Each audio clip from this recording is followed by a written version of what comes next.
Hello friends, હું ઉષા સંઘવી.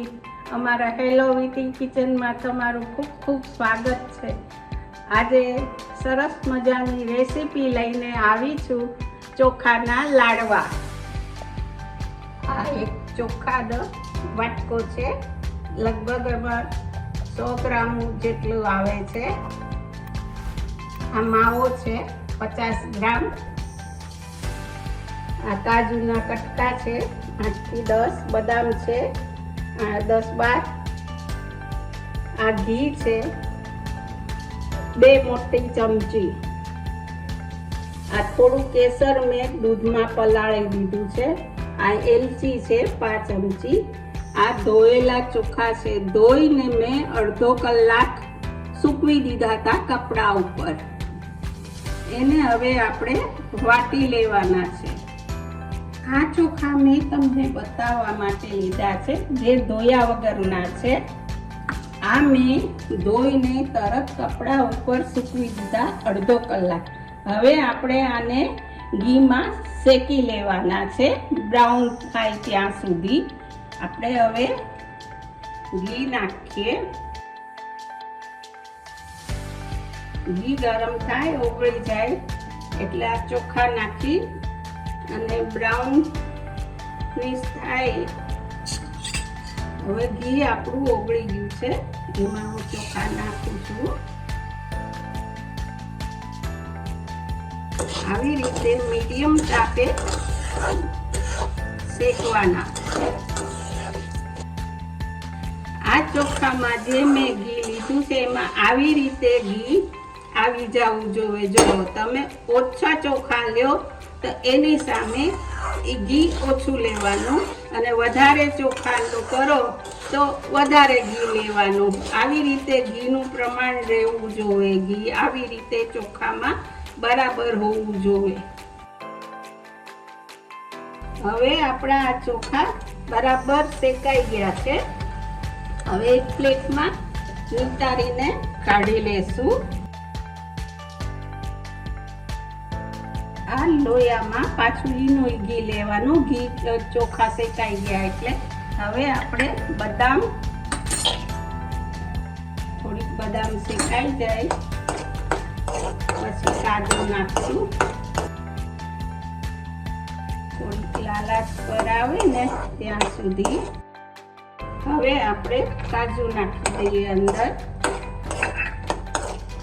એને તો થતા વાર નહીં લાગે.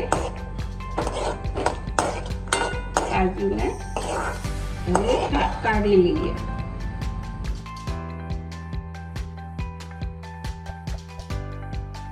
આપણે હવે ઈ જ લોયામાં, ઈ ઘીમાં ગોળ નાખશું.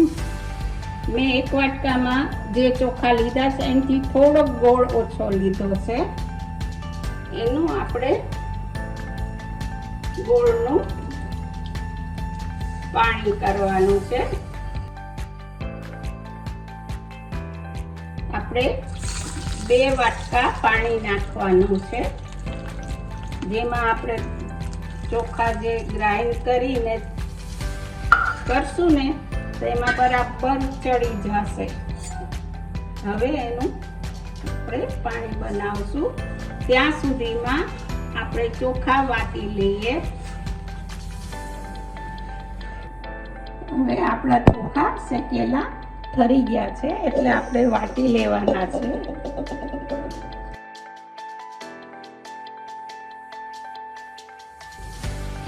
ચોખા હવે વટાઈ ગયા છે. આવી રીતના વટાવવા જોઈએ. એકદમ રવો આવે ને સૂજી એ ટાઈપનું. ને હવે આપણે આ બદામ ને કાજુને વાટી લઈએ. કાજુ અને બદામનો આવી રીતે ભૂકો થઈ જવો જોઈએ, અને આ ચોખાના લોટમાં તે મિક્સ કરી દેવાનો. હવે આપણું આ ગોળનું પાણી થઈ ગયું છે, તો એમાં 2 વસ્તુ નાખી દઈશું. આટલું ગોળનું પાણી થઈ ગયું છે. હવે એમાં નાખી દઈશું.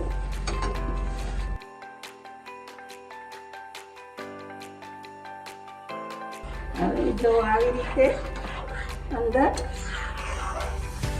બરાબર ઓગળી જવું જોઈએ બધું. અને થોડી વાર હવે જરા ખદખદાવા દેવાનું છે, ગરમ થવા દેવાનું છે.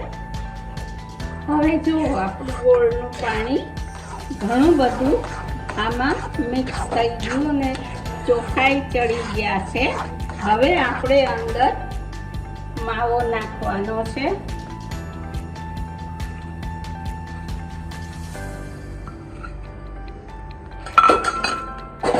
આ કેસર મેં પલાળી દીધું હતું દૂધમાં 7-8 રેસા. હવે એ નાખી દઈએ. અને એલચી.